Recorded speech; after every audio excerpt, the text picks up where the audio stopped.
Hello guys, welcome to my channel. අද අපි භාවිතා කරන්න යන්නේ ප්‍රායෝගික ඉංග්‍රීසි කතා කරනකොට සහ ලිවීමේදී අපිට ගොඩක්ම ප්‍රයෝජනවත් වන වාක්‍ය රටාවක් තමයි අපි බලන්න යන්නේ. මොකක්ද? There is, there are. There is කියන්නේ එක දෙයක් තියෙනවා, එක කෙනෙක් ඉන්නවා. There are කියන්නේ ගොඩ දෙනෙක් ඉන්නවා, ගොඩ දෙයක් තියෙනවා. බලමු. There is, there are. There is a box.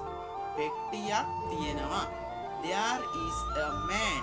මිනිහෙක් ඉන්නවා. There is a boy. පිරිමි ළමෙක් ඉන්නවා. ඉන්නවා බලන්න. There is වලට ඉස්සරහින් ඒක වචන නාමපද දාන්න. There are බලමු. There are pens. pen තියෙනවා බලන්න බහුවචන නාමපද. There are pens. There are boxes. පෙට්ටි තියෙනවා. There are teachers. ගුරුවරු ඉන්නවා.